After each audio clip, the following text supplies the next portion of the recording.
नमस्कार दोस्तों, आप सभी का study for UPSC PC channel में स्वागत है। आज तारीख है 23 मई 2025 ईस्वी और आज का न्यूज़पेपर आर्टिकल डिस्कशन का ये वीडियो होगा। वीडियो में कुछ पीटी कुछ मेंस के रिगार्डिंग टॉपिक होंगे जो आपके एग्जामिनेशन के लिए काफ़ी ज़्यादा महत्वपूर्ण हैं। आज की वीडियो की शुरुआत एक छोटे से कोट से करेंगे। कल पढ़ा ऐसे ही कुछ पढ़ रहा था तो उसमें दिखा, बहुत ही सुंदर सा लाइन है। क्या है कि कभी भी तितलियों के पीछे मत भागो। तितलियां अगर पसंद हैं, आप चाहते हैं कि उनको पकड़ें या उनके इर्द गिर्द रहें, तो कभी उनके पीछे मत भागिए, बल्कि उसकी जगह पर एक अच्छा सा आप गार्डन बना लीजिए।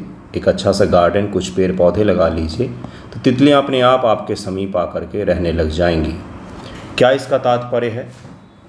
इसका तात्पर्य बहुत अर्थों में निकाल सकते हैं आप कि सफलता के पीछे मत भागिए, खुद को इतना काबिल बना लीजिए कि अपने आप सफलता आप तक पहुंच जाए, रिजल्ट आप तक पहुंच जाए। उसके लिए मेहनत करना पड़ता है। गार्डन ऐसे ही तैयार नहीं होता है, पेड़ ऐसे ही नहीं लग जाते हैं, पेड़ पौधे आपके इर्द गिर्द ऐसे ही नहीं लगते हैं, तितलियां इतनी आसानी से आपके समीप नहीं आते हैं। तो उसके लिए मेहनत करना पड़ता है, निरंतर होता है ये। एक दिन का प्रयास नहीं है और गिफ्ट में नहीं मिलता है किसी को। हर किसी को मेहनत करना पड़ता है, तब जाके ही आप प्राप्त करते हैं सफलता। देखिए आज का पहला न्यूज़ क्या है, तो एशियाटिक लायन के बारे में है। एशियन जो लायन है, एशियाई शेर जो हैं, उसके बारे में है। ज़रा देखेंगे कि क्या है न्यूज़। इनकी गणना की गई है 2025 में। इनका जो नंबर है वो काफ़ी अधिक बढ़ गया है, तो इसको भी हम लोग देखेंगे। कई सारे जो एनवायरनमेंट एक्सपर्ट हैं वो बता रहे कि डेंसिटी इनकी बढ़ गई है। इंसानों की आबादी हो गई 800 करोड़, उसको लेकर के कोई चिंता जाहिर नहीं कर रहा है। शेरों की आबादी थोड़ी बहुत बढ़ जाती तो हम इंसान कंसर्न में आ जाते हैं कि चुनौती उत्पन्न हो गई है, शेर अधिक हो गए हैं। खैर देखिए, अगर कोई ऐसा प्लानेट होगा जहाँ पर जानवरों का राज होगा तो वहाँ पर इंसानों को लेकर भी जानवर ऐसे ही बातचीत करेंगे। शेरों की जनसंख्या में वृद्धि देखी गई है। क्या क्या इससे सवाल पूछा जा सकता है? 2020 यूपीएससी प्रीलिम एग्जाम में एशियाटिक शेर से 4 स्टेटमेंट बेस्ड सवाल पूछे गए थे जो अत्यधिक आसान और महत्वपूर्ण सवाल हैं। यूपीएससी पीवाईक्यू जब मैं आपको करवाऊंगा प्रीलिम एग्जाम से पहले, मैं अवश्य ही करवाऊंगा। अभी तो वन लाइनर करंट के एमसीक्यू किए हैं हमने, उसके बाद घटना चक्र के एमसीक्यू भी हम लोग करेंगे। उसके बाद साथ से आपको यूपीएससी के पीवाईक्यू मैं करवाऊंगा। अपनी तरफ से मैं हर तरह के आपको एमसीक्यू करवा दूंगा। अगर पेपर 69 जैसा आता है तो भी आपको फ़ायदा हो, और अगर पेपर 70 जैसा आता है तो भी आपको फ़ायदा हो, या पेपर बिहार एसआई जैसा आ जाता है तो भी आपको कोई नुकसान ना हो। देखिए इस आर्टिकल में क्या कहा गया बंधुओं कि 1960 से लेकर 2025 तक की वृद्धि। 1960 के दशक में एशियाई शेरों की संख्या केवल 200 थी, जो 2025 तक के बढ़ के 900 हो गई है। 200 से कितनी हो गई है? 900 हो गई है। यूपीएससी प्रीलिम में जो सवाल पूछा गया तो उसमें ये पूछा गया था कि एशियाटिक शेर जो हैं ये केवल एशिया में, भारत में ही पाए जाते हैं। एशियाटिक लायन, अगर एशियाटिक मैं बोल रहा हूँ तो हो सकता है किसी और कॉन्टिनेंट का कोई लायन होता हो, तो बिल्कुल होते हैं। अफ्रीकी लायन होते हैं, अफ्रीकी शेर होते हैं जो एशियाटिक शेर की तुलना में बड़े होते हैं और ज़्यादा भयानक दिखते हैं। तो एशियाटिक लायन जो है वो एशिया में केवल और केवल भारत में ही मूल रूप से पाए जाते हैं। इससे पहले कुछ ईरान में पाए जाते थे, लेकिन सभी जगहों पर इनकी संख्या ख़त्म हो गई है। थोड़ा सा और मैं अगर आपको डीप ले जाऊँ तो आप समझ जाएंगे। आपको पता है कि भारत जो है वो अफ्रीका से जुड़ा हुआ था किसी समय में, टूट करके आकर के कहाँ मिला है, तो जो वर्तमान का हिमालयन, यूरेशियाई और भारतीय प्लेटों का टकराव हुआ। और वर्तमान जो भारत की स्थिति है ये हम अफ्रीका से टूट करके, कॉन्टिनेंटल ड्रिफ्ट थ्योरी जो आप पढ़ते हैं, महाद्वीपीय प्रवाह का जो सिद्धांत आप पढ़ते हैं उसमें आप इस चीज़ को पढ़ते हैं कि भारत जो है वो अफ्रीका से टूट करके यहाँ पर आया है। और लायन दुनिया में 2 ही जगह पर मुख्य रूप से पाए जाते हैं। एक पाया जाता है कहाँ पर? अफ्रीका में, और दूसरा पाया जाता है भारत में। तो ये भी इसका एक सबूत माना जाता है कि लायन एक समय में इस पूरे कॉन्टिनेंट में रहा करते थे जब भारत और अफ्रीका एक हुआ करता था। आज से अरबों वर्ष पूर्व चले जाइए। बाद में हुआ क्या, जो कॉन्टिनेंट के शिफ्ट होने से लायन कुछ जो हैं वो भारत की तरफ में आ गए और कुछ जो हैं वो अफ्रीका में ही रह गए। इसलिए हर चीज़ इनका समान होता है, बस आकार में कुछ बदलाव जरूर होते हैं, दोनों में कुछ चेंजेज होते हैं अफ्रीकी और एशियाटिक लायन में। कृपया ध्यान में रखिएगा इस प्रकार की चीज़ों को। इसको कॉन्सेप्ट कहा जाता है बंधुओं। 2020 से 2025 तक की वृद्धि। 2020 में शेरों की संख्या 674 थी, 2025 तक 32% की वृद्धि होकर 891 हो गई है। इस दौरान उनकी संख्या में 217 की बढ़ोतरी हुई है। 2020 से 2025 के बीच में 5800 वर्ग किलोमीटर क्षेत्रों में शेरों की मौजूदगी दर्ज की गई है। और गुजरात के जो लोग हैं, गिर वन के आसपास के लोग, उनके लिए जो गाय भैंस जैसे ही होते हैं। आस पड़ोस में उनके रहते हैं, उनके गांव में घूमते टहलते हैं और उनको कोई दिक्कत नहीं होता, बगल से बाइक लेकर के चले जाते हैं वो। पहले 30,000 वर्ग किलोमीटर था, यानी उसका क्षेत्र अब 2 गुना लगभग में हो गया है। पहले 30,000 वर्ग किलोमीटर एरिया में अपने निशान छोड़ते थे, अब ये लगभग 58,000 वर्ग किलोमीटर एरिया में पाए जाते हैं। यानी कि एशियाटिक लाइनों का हमने संरक्षण अच्छे से किया है, इनकी संख्या बड़ी है। 11 जिलों में फैलाव हो गया है गुजरात में। गुजरात के 11 जिले, जिसमें जूनागढ़, अमरेली, भावनगर और पोरबंदर जैसे ज़िले शामिल हैं। जहाँ कभी नहीं पाए जाते थे ये शेर, अब वहाँ भी पाए जाते हैं। शेरों के आवास का विस्तार हो रहा है। गिर राष्ट्रीय उद्यान, आसपास के क्षेत्र का शेरों का मुख्य आवास गिर राष्ट्रीय उद्यान ही है, जो गुजरात में है। उसके अलावा पनिया वन्यजीव अभयारण्य, मितियाला वन्यजीव अभयारण्य और गिरनार वन्यजीव अभयारण्य, कृपया करके इन सभी को ध्यान रखें। आपसे पूछ सकता है कि देश भर में केवल और केवल एक ही है गिर राष्ट्रीय उद्यान जहाँ पर ये पाया जाता है। इसके अलावा छोटे वाइल्ड लाइफ सेंचुरीज हैं, जिसको क्या कहा जाता है, पनिया वन्यजीव अभयारण्य, गिर राष्ट्रीय उद्यान तो हो ही गया, मितियाला वन्यजीव अभयारण्य, मितियाला वाइल्ड लाइफ सेंचुरी है। उसके अलावा गिरनार वन्यजीव अभयारण्य, गिरनार वन्यजीव अभयारण्य, कृपया करके इनको ध्यान रखें, ये काफ़ी महत्वपूर्ण है। ये नए क्षेत्रों में शेर अब सौराष्ट्र के दक्षिण पूर्वी तट, भावनगर तट, बर्दा क्षेत्र तक फैल गए हैं। कुछ शेर जैतपुर, बावरा, जसदन और कॉरिडोर क्षेत्रों में भी देखे जाते हैं। मतलब कि गुजरात में अब ये भ्रमण करते हैं, अलग अलग क्षेत्रों में पाए जाते हैं। दरअसल में जब संख्या इनकी बढ़ती है तो जो इनका प्राकृतिक, जहाँ पर ये नेचुरली रह रहे थे, वहाँ से बाहर निकल के दूसरे जगहों पर भी ये रहने लग जाते हैं। क्षेत्रवार जनसंख्या इनकी काफ़ी ज़्यादा हो गई है, इसको आपको याद नहीं रखना है। टोटल जनसंख्या बस आप याद रखिए वो कितने हो गए हैं। तो कुल जनसंख्या 2025 में 891, लगभग में 900, अप्रॉक्स 900 तक में हो गए हैं, अप्रॉक्स 900 तक में हो गए हैं। मानव शेर संघर्ष, चुनौतियां क्या क्या है, आपसे पूछा जाएगा कि शेरों के संरक्षण में चुनौतियां क्या क्या है। मानव और शेर संघर्ष काफ़ी ज़्यादा हो रहा है। बीमारियां कई सारी फैली हैं, खासकर कुत्तों से होने वाली बीमारियां, जैसे कि कैनाइन डिस्टेम्पर, ये क्या है, तो कई बार शेर, चीता और जो बाघ होते हैं, उत्तराखंड में भी ये चीज़ देखा जाता है। वहाँ के कुछ लोगों से बातचीत में पता चला मुझे, तो इन हिंसक जीवों को कुत्ता बड़ा पसंद होता है और गाय। सबसे ज़्यादा ये कुत्ते को ही शिकार बनाते हैं। अगर किसी आवासीय प्रदेश में आ जाते हैं, क्षेत्र में आ जाते हैं, तो सबसे पहला शिकार कुत्तों को बनाते हैं ये, है ना। तो कुत्तों को खाते हैं, फिर उनकी बीमारियां कई बार इनमें संचारित हो जाती हैं। जैसे डिस्टेम्पर वायरस जो है, ये कुत्तों से, कैनाइन डिस्टेम्पर वायरस, ये कुत्तों से शेर में गया था, जिसके कारण से कई सारे शेरों की मृत्यु हो गई थी। आवास की कमी एक बहुत बड़ी चुनौती है। गुणवत्तापूर्वक जंगल की कमी है, जहाँ पर ये आसानी से शिकार कर पाएँ। शिकार की भी कमी हो गई है। जंगली शिकार जैसे सुअर और हिरन की कमी के कारण शेर पालतू पशुओं पर हमला कर देते हैं। अभी मैंने आपको उदाहरण दिया, गाय और कुत्तों पर हमला कर देते हैं, तो ये एक बड़ा चुनौती है। इसके कारण से कुत्तों वाली कई सारी बीमारी भी इन तक पहुंच जाती है। उसके अलावा भी कुछ चैलेंजेज हैं। खुले कुएं का खतरा, ग्रामीण क्षेत्र खुले कुएं, इसमें शेर गिर जाते हैं। दरअसल में ये जो गिर का क्षेत्र है, ये आपको सूखा क्षेत्र दिखेगा। यहाँ पर वर्षा कम होती है और यहाँ पर सूखा क्षेत्र है। यहाँ पर कुआं अभी भी मौजूद है, कल्चर का हिस्सा है। तो वहाँ पर जो कुएं होते हैं वो खुले कुएं हैं कई सारे, तो उसमें गिर जाते हैं। गिरने के पश्चात इनकी कई बार मृत्यु हो जाती है। संरक्षण के प्रयास बहुत सारे किए गए, गुजरात सरकार की भूमिका है। उसके अलावा सह अस्तित्व, गुजरात के लोग और शेर एक साथ रहने में सक्षम हो गए हैं, यानी कि लोगों ने शेर को एक्सेप्ट कर लिया है। उनके आस पड़ोस में रहते उनको कोई खास प्रॉब्लम नहीं होता है। कानूनी कदम, सुप्रीम कोर्ट 2013 में आदेश दिया कि कुछ शेरों को मध्य प्रदेश के कूनो वन्यजीव अभयारण्य में हस्तांतरित किया जाए, लेकिन ऐसा नहीं किया गया है। जागरूकता अभियान, सरकार और वन्यजीव जागरूक संगठन जागरूकता अभियान चला रहे, ताकि स्थानीय लोग शेरों के साथ शांतिपूर्वक सह अस्तित्व बना करके रख सके। विशेषज्ञों के भी कुछ राय हैं, लेकिन अपने काम का वो नहीं है।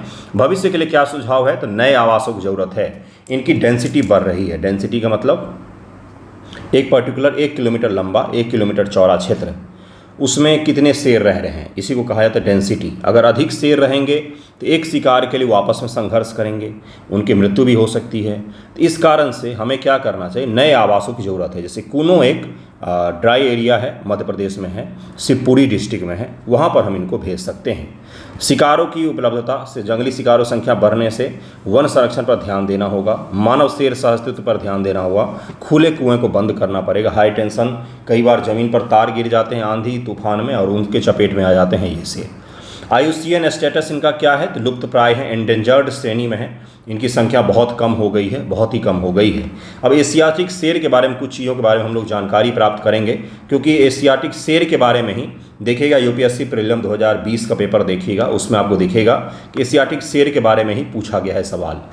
एशियाटिक शेर भारत के गुजरात राज्य में गिर राष्ट्रीय उद्यान इसके आसपास के क्षेत्रों में पाए जाते हैं, यह भी मैंने आपको बताया है, और इनका एरिया विस्तार भी हो गया। वर्तमान स्थिति मैंने आपको बता दिया है कि कितना % का ग्रोथ हुआ है, तो 32% का इनकी जनसंख्या में ग्रोथ हुआ है, 900 करीब में जनसंख्या हो गई है। शारीरिक विशेषता के बारे में हम लोग पढ़ेंगे, क्योंकि यहाँ से सवाल पूछे जाते हैं।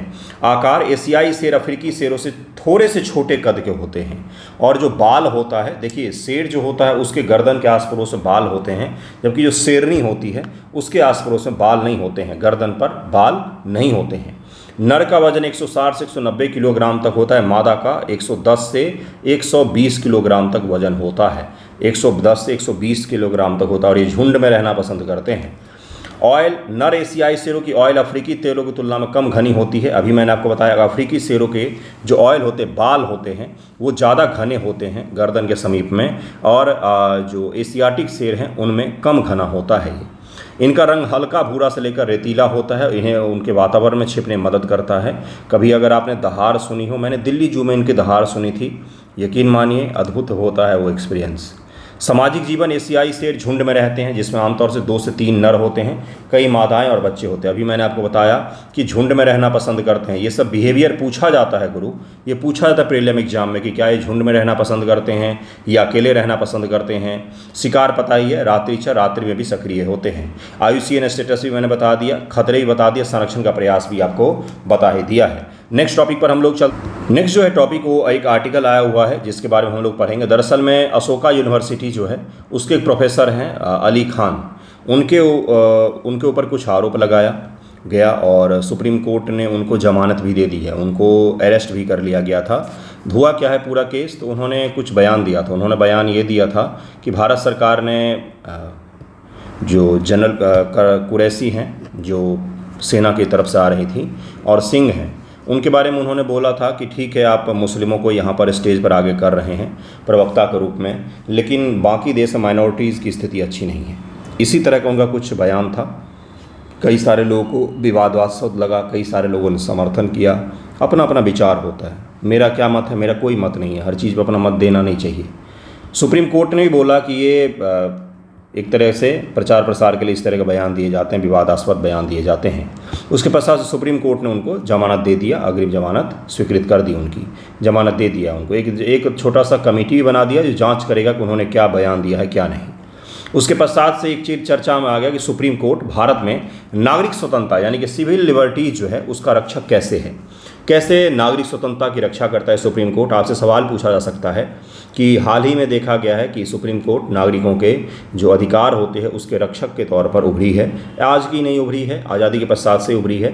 सवाल आज के कॉन्टेक्स्ट में हमेशा आपसे पूछा जाता है, तो आजकल के उदाहरण देना पड़ेगा आपको। जैसे अशोका यूनिवर्सिटी के प्रोफेसर साहब हैं, इनके बारे में आप उदाहरण दे सकते हैं कि ठीक है राइट टू लिबर्टी के तहत में इन्होंने जो बोला वो सही या गलत हो सकता है, लेकिन सरकार को जेल में नहीं डालना चाहिए था, ऐसा सुप्रीम कोर्ट का मानना है, ऐसा सुप्रीम कोर्ट का मानना है। संविधान का अनुच्छेद 19 आपको पता ही है क्या है, तो अभिव्यक्ति की स्वतंत्रता और 21 राइट टू लाइफ है, राइट टू लाइफ दिया हुआ है। नागरिकों को अभिव्यक्ति की स्वतंत्रता, जीवन और व्यक्तिगत स्वतंत्रता जैसे मूल अधिकार प्रदान करते हैं। सुप्रीम कोर्ट की भूमिका इन अधिकारों को रक्षा करना, सरकार या अन्य संस्थानों द्वारा उनके उल्लंघन को रोकना है। इसके बारे में यहाँ पर डिटेल हम लोग पढ़ेंगे कि सुप्रीम कोर्ट किस प्रकार से सिविल लिबर्टीज़ की रक्षा करता है, नागरिक अधिकारों की सुरक्षा करता है और आपको और हमें संवैधानिक अधिकारों के तहत में जीने के लिए, आज़ादी से जीने के लिए माहौल बना करके देता है। दरअसल में एक बार सवाल पूछा गया कि अधिकार होता क्या है। आपसे पूछा जाए कि मूल अधिकार है क्या, क्या है मूल अधिकार। जब सवाल में लिखवाता हूं तो कई सारे बच्चों की कॉपी पर लिखता हूं, पहले परिभाषा तो लिखिए क्या है मूल अधिकार, मूल अधिकार क्या होते हैं। मूल अधिकार क्या होते हैं अगर आपसे कोई पूछेगा तो ये क्या है, परिस्थितियां हैं। बिल्कुल सही सुन रहे हैं आप, आपको समझ में नहीं आ रहा होगा। परिस्थितियां हैं, कंडीशंस हैं। एक ऐसा कंडीशन है जो किसी भी मनुष्य के जीवन के लिए, जीने के लिए बेसिक प्रिंसिपल मुहैया करवाता है। परिस्थितियां हैं, अगर आपसे ये परिस्थितियां छीन ली जाएं जैसे बोलने की आज़ादी छीन ली जाए, घूमने की आज़ादी छीन ली जाए और जीवन का अधिकार छीन लिया जाए, माइनॉरिटीज़ का अधिकार छीन लिया जाए, धार्मिक स्वतंत्रता छीन लिया जाए और इक्वालिटी जो है वो छीन लिया जाए, समानता, अगर ये सब चीज़ आपसे छीन लिया जाए तो आप एक सही जीवन नहीं जी पाएंगे। यानी कि ये जो अधिकार दिए गए हैं, परिस्थितियां हैं, इन परिस्थितियों के द्वारा ही आप एक सही और गरिमापूर्वक जीवन जी पाते हैं, गरिमापूर्वक जीवन जी पाते हैं। अगर आपको गरिमापूर्वक जीवन नहीं मिल रहा है तो आप सुप्रीम कोर्ट के पास में जा सकते हैं कि हमें गरिमापूर्वक जीवन नहीं मिल रहा है, जिसमें सुप्रीम कोर्ट अलग अलग समय पर क्या देता है फैसला कि भाई खाने का इंतज़ाम होना चाहिए, नींद का इंतज़ाम होना चाहिए, राइट टू आपको अच्छा इन्वायरमेंट का भी एक अधिकार दिया गया, अच्छे इन्वायरमेंट का अधिकार दिया गया। ये सब क्या है? तो गरिमापूर्वक जीवन जीने के लिए बेसिक परिस्थितियां हैं, बेसिक कंडीशंस हैं। अगर ये आपसे छीन लिया जाएगा तो आप नहीं जी पाएंगे सही ढंग से। इसी को कहा जाता है मूल अधिकार, इसी को कहा जाता है मूल अधिकार। परिभाषा इसका यही है कि परिस्थितियां हैं जिसके आधार पर आपने गरिमापूर्वक जीवन में जीते हैं। ये परिस्थितियां हैं, ये क्या हैं? तो कंडीशंस हैं। कृपया करके वर्ड को ध्यान में रखें, जैसे परिस्थिति, ये वर्ड इसमें आता है मूल अधिकार के डेफिनेशन में। मूल अधिकार की रक्षा सुप्रीम कोर्ट संविधान के तहत दिए गए मूल अधिकार, फंडामेंटल राइट्स की रक्षा करता है। अगर कोई कानून या सरकारी कार्रवाई इन अधिकारों को उल्लंघन करती है तो कोर्ट उसे रद्द कर सकती है। आर्टिकल 13 के तहत में कहा गया है, जिसको आच्छादन का सिद्धांत कहा जाता है। आर्टिकल 13 के तहत में कहा गया है कि कोई भी कानून, सरकारी आदेश या कोई भी संशोधन उस सीमा तक शून्य होगा जिस सीमा तक वो इन अधिकारों को निलंबित करता है या कमज़ोर करने का प्रयास करता है। किन अधिकारों को? तो बाकी जो आपको अधिकार दिए गए हैं बाकी जो अधिकार दिए गए कॉन्स्टिट्यूशन ऑफ इंडिया के द्वारा, वो सारे के सारे अधिकार अगर किसी आदेश, किसी संशोधन या सरकार के किसी कानून के द्वारा अगर लिमिटेड किए जाते हैं, कमज़ोर किया जाता है या रोक लगाई जाती है, तो जो भी कोई संशोधन होगा, कानून होगा, आदेश होगा, उसको शून्य घोषित कर दिया जाएगा, उसको निलंबित कर दिया जाएगा। यही तो आर्टिकल 13 में कहा गया है। 1973 में केशवानंद भारती बनाम केरल राज्य मामले में सुप्रीम कोर्ट ने संविधान का मूल ढांचा, बेसिक स्ट्रक्चर का सिद्धांत का प्रतिपादन किया था। बेसिक स्ट्रक्चर क्या होता है गुरु? बेसिक स्ट्रक्चर होता है कि संविधान की कुछ चीज़ों को आप संशोधन नहीं कर सकते हैं, बाकी आपको जो संशोधन करना है कीजिए। आपके हर संशोधन को हम लोग देखेंगे कि ये बेसिक स्ट्रक्चर का उल्लंघन तो नहीं है। यही है बेसिक स्ट्रक्चर का सिद्धांत। और जो मूल सिद्धांत है संविधान का, बेसिक स्ट्रक्चर है, ये अनडिफाइन है। समय के अनुसार, परिस्थितियों के अनुसार इसको सुप्रीम कोर्ट ऑफ इंडिया के द्वारा डिफाइन किया जाएगा।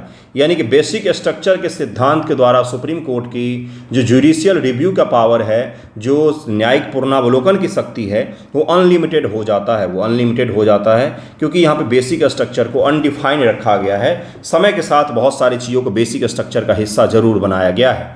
जैसे पीआईएल के द्वारा सुप्रीम कोर्ट जो है वो नागरिक अधिकारों की रक्षा करती है। 1980 के दशक में बंधुआ मजदूरी, जेल सुधार से संबंधित कई पीआईएल के जरिए कोर्ट ने नागरिकों के अधिकार की रक्षा की थी। अभिव्यक्ति की स्वतंत्रता की रक्षा करती है, जैसे मीडिया और बोलने की आज़ादी 19(1)(a) के तहत में आपको दिया जाता है कि अभिव्यक्ति की स्वतंत्रता के तहत में मीडिया को स्वतंत्रता प्राप्त है और मीडिया स्वतंत्रता लेकर के क्या करती है? तो फेक न्यूज़ चलाती है। उदाहरण 1984 की इंडियन एक्सप्रेस न्यूज़पेपर बनाम भारत मामले में, भारत सरकार मामले में कोर्ट ने प्रेस की स्वतंत्रता को संरक्षित किया था। आपसे पूछ सकता है इस प्रकार के केस के बारे में। हिरासत और व्यक्तिगत स्वतंत्रता, हिरासत से सुरक्षा, आर्टिकल 21 के तहत जीवन और व्यक्तिगत स्वतंत्रता को व्यापक अर्थ दिया गया। यह सुनिश्चित करता है कि किसी को भी बिना उचित कानूनी प्रक्रिया के हिरासत में ना लिया जाए। जब तक आप बाय लॉ अगर कोई कानूनी प्रक्रिया नहीं है तो आप किसी को भी हिरासत में नहीं ले सकते हैं। हिरासत में लेने से पहले आपको उसकी जानकारी देनी पड़ती है। 24 घंटे के अंदर मजिस्ट्रेट के समक्ष प्रस्तुत करना पड़ता है। कुछ एक्सेप्शन जरूर बनाए गए हैं, जैसे राष्ट्रीय सुरक्षा जैसे इशू के आधार पर कुछ एक्सेप्शन बनाए गए हैं। हैबियस कॉर्पस, सुप्रीम कोर्ट में हैबियस कॉर्पस याचिका के जरिए अवैध हिरासत से नागरिकों को बचाता है। अवैध हिरासत में कोई आपको सरकार या किसी नागरिक के द्वारा बंद करके नहीं रखा जा सकता है। 1976 के एडीएम जबलपुर बनाम शिवकांत शुक्ला मामले में, हालांकि आपातकाल के दौरान था, कोर्ट ने सरकार का समर्थन किया था क्योंकि बाद में कोर्ट ने कई बार व्यक्तिगत स्वतंत्रता की प्राथमिकता दी है और इस प्रकार की चीज़ों का उल्लंघन स्वीकार नहीं करती है कोर्ट। गोपनीयता का अधिकार, ये केएस पुट्टुस्वामी बनाम भारत सरकार मामले में 2017 में दिया गया। राइट टू प्राइवेसी का अधिकार दिया गया है। इस फैसले ने आधार कार्ड डेटा गोपनीयता संबंधी नीतियों को प्रभावित किया है। सरकार की जवाबदेही, अधिकारों का हनन पर रोक। उदाहरण के लिए सुप्रीम कोर्ट में 2018 में आईपीसी की धारा 377 को आंशिक रूप से उसके कुछ हिस्सों को रद्द करते हुए समलैंगिक संबंधों को अपराध की श्रेणी से हटाया, जिससे व्यक्तिगत स्वतंत्रता, किसी व्यक्ति की अपनी स्वतंत्रता जो है, पर्सनल उसका जो स्वतंत्रता है, उसके अधिकारों का सुरक्षा भी सुप्रीम कोर्ट ने किया है। चुनौतियां भी हैं, हाल के कई सारे फैसलों में चुनौतियां भी देखने को मिला है। आपातकाल के दौरान विफलता भी रही है और सुप्रीम कोर्ट खुद भी कई सारी चीज़ों से जूझ रहा है, जैसे कि नेपोटिज्म, दबाव और प्रभाव भी है। कई बार कोर्ट पर सरकार या सामाजिक दबाव का प्रभाव देखा जाता है, जिससे यह स्वतंत्रता रक्षा में कमजोर पड़ जाता है। सकारात्मक पहल क्या है? महिलाओं का अधिकार, पर्यावरण और शिक्षा को लेकर के सुप्रीम कोर्ट ने कई बार प्रोग्रेसिव फैसला दिया है, समाज को आगे ले जाने वाला फैसला दिया है। जैसे सबरीवाला मंदिर महिलाओं को प्रवेश पर 2018 में सुप्रीम कोर्ट ने बोला कि महिलाओं को प्रवेश का अधिकार दिया गया है। तो कृपया करके इन अधिकारों को ध्यान में रखें। आपसे सवाल पूछा जाएगा कि नागरिकों की स्वतंत्रता की रक्षा में सुप्रीम कोर्ट का या न्यायपालिका का क्या योगदान है। यहाँ से मैं एक शब्द हटा दूँ सुप्रीम कोर्ट, वहाँ पर डाल दूँ न्यायपालिका, तो हाई कोर्ट, सुप्रीम कोर्ट सभी की आप चर्चा करते हैं। 100 उदाहरण आपको लिखना पड़ेगा, 100 उदाहरण के बिना ये सवाल अधूरा हो जाएगा, उत्तर अधूरा हो जाएगा। उदाहरण देंगे, केसों का नाम लिखेंगे, केस अलग अलग जो हैं उनके नाम लिखेंगे, तब जाके आंसर आपका पूरा होता है। नेक्स्ट टॉपिक देखिए क्या है। प्रधानमंत्री जी ने इनॉग्रेट किया 103 रेलवे स्टेशन को under Amrit Bharat station scheme. Amrit Bharat station scheme के तहत में 103 रेलवे स्टेशन का उद्घाटन किया गया प्रधानमंत्री मोदी जी के द्वारा। इस योजना को शुरू किया गया था कि अमृत भारत, यानी कि 1947 से पहले जो हम डेवलप्ड इंडिया की परिकल्पना करते हैं, तो उसके तहत में हमें भारत के रेलवे को भी सुधारना पड़ेगा, क्योंकि रेलवे आज ही बेसिक चीज़ बना हुआ है। तो रेलवे जो है उसके नए नए स्टेशन बनाए गए, पुराने स्टेशनों को नया स्वरूप दिया गया है, आधुनिक इंफ्रास्ट्रक्चर से लैस किया गया है। इस टॉपिक में हम लोग 2 चीज़ों को पढ़ेंगे।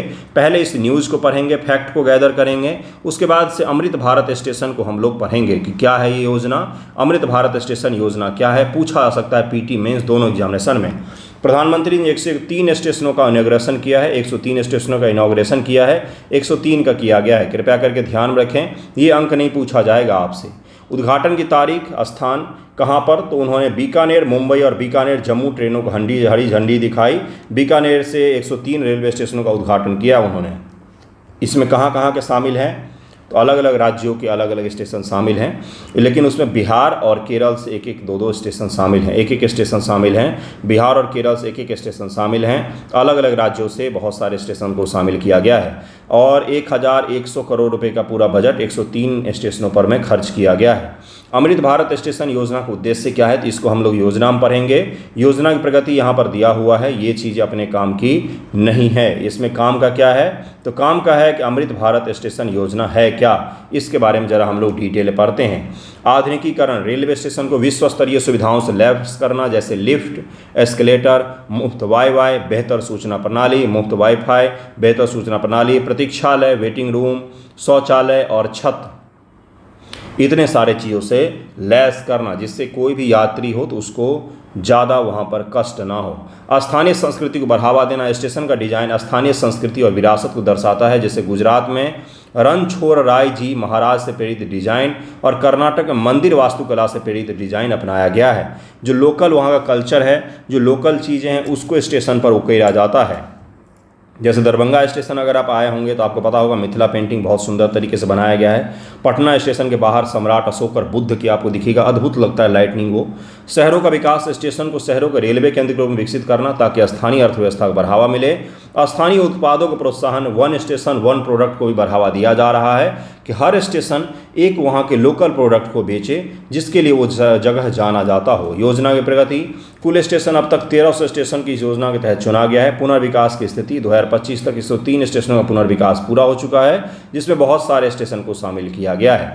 लागत और बजट, 103 स्टेशनों पर करीब 1100 करोड़ खर्च किया गया है। रेलवे मंत्रालय के द्वारा इसको चलाया जा रहा है। 25-26 के लिए रेलवे को 8000 करोड़ रुपये आवंटित किए गए हैं। 23-24 में रेलवे ने 12,992 करोड़ रुपये खर्च किए, जो पिछले वर्ष की तुलना में काफ़ी ज़्यादा अधिक है।